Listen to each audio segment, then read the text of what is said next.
If you stick your head outside the window, January 2nd, 12:01 a.m., that's 1 minute after midnight, the day after New Year's, and you listen very carefully, you will hear a giant, large clunk. What is it, you ask? That's the sound of the entire national psyche shifting from how much can I eat, how much can I indulge, to oh my God, how am I going to get all of this off that I've just done over the last couple of months? You've been there, right? You know what it's like. For the last couple of months, you've indulged, you've had fruitcake, you've had cookies, you've had candy, you've traveled, you've had turkey, you've had ham. You don't feel really good about yourself. Nobody wants to start the year that way. I can help you out. My name is Scott Q. Marcus, and for over 40 years I have been working with people who have to lose weight, including myself. I have lost 2,327 pounds, if you count all the weight that I have lost and gained over my entire life. But as of this year, I have maintained a 70-pound weight loss for over 20 years. And I'd like to show you how you can make it through the holidays and still feel great come January 1st. When all of your friends are saying, oh my goodness, look what I've got to do now, I can't believe what I did to myself, you'll be smiling, you'll be standing strong, and it's not difficult to do. As a matter of fact, let me give you one example about it. Let's stop and take a look about why the holidays are so difficult. What is it about October, November, December that make it more difficult to maintain your weight or to even lose your weight? Well, the answer is obvious. Let's take a look at all of the influences we have. Number one is we got a whole lot of food out there. We got Aunt Emma's cookies, we got candy, we got treats. Every single ad you hear on TV and on the radio is aimed at getting some sort of treat. We got all sorts of people who we normally don't get to see. Maybe you're traveling to see other people, maybe they're coming over to see you. There's lots and lots of people, and they're bringing goodies. In addition to that, we've got weather. Oh my goodness. Wouldn't it be nice if cold weather caused us to eat lettuce? But it doesn't.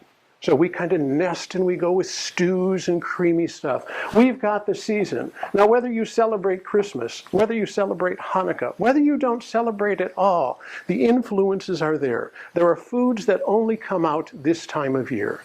In addition to that, you're busy. Because on top of everything else that you're doing all year long, you're also running around and you're buying presents. Or maybe you're not, but you're standing in long lines. You go to the mall, even if you didn't want to get somebody a present. Every single space is full. You're running through the rain. At the end of the night, you're stressed out. And dare I add one more thing? Money.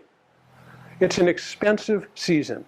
And it's not like you can just write a letter to the power company and say, you know, I got all these other things going on, so I thought in the interest of a good holiday spirit, you'd let me pass on my payment this month. It doesn't happen. So all of these things come together and they trigger within us a stress. The holiday season is known for being the most stressful time, even if you love the holidays.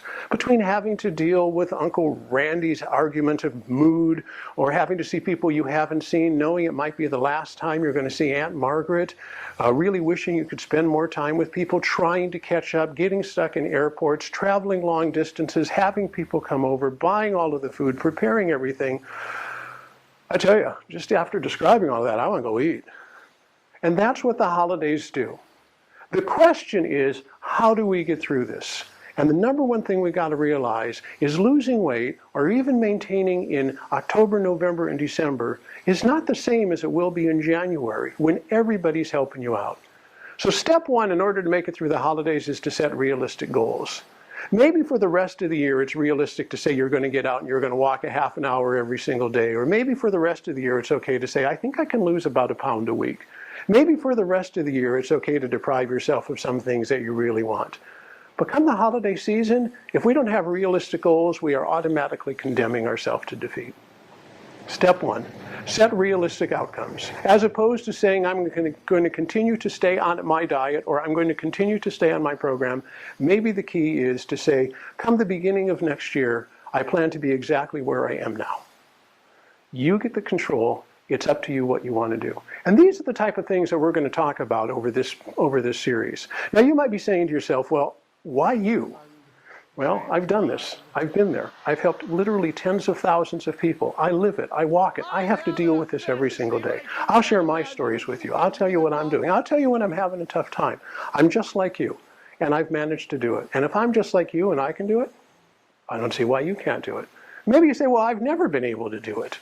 Maybe it's because you've never looked at it the right way. Maybe it's because you've always tried to do things that didn't work. And there's an old adage that says, if I always do what I've always done, I'll always be where I've always been. Another way to look at that is when you get tired of walking into walls, maybe it's time to open a door. And that's what I'm going to do, is I'm going to help you open doors over the next couple of months. As a matter of fact, I'm going to give you a couple of these videos, and if you do nothing else but watch these videos, you're going to have some fantastic techniques that are going to help you get through the holidays. I want you to stay tuned for the next video. We're going to talk about food pushers and food saboteurs. You know those people who come up and say just one bite won't hurt? After all, it's the holidays. How do you handle them? I'm going to help you out. But what do I want you to do right now? What I'd like you to do right now is leave a comment. Go ahead and tell me what you think about this. Maybe post on your Facebook page. Put a link to this particular video. After all, it's free. Let other people find out about it. Those of us who have a weight problem usually have other friends who have weight problems too. Tell your friends to check it out. Send a tweet. Post it on email. Use the hashtag that I'm referencing. But whatever you do, try something new. Hang on, get ready for the second video. It's going to be helpful, and we can help you get to January feeling great. Again, my name is Scott Q. Marcus. My website, ThisTimeImeanIt.com. I look forward to helping you out through the holidays. Thank you.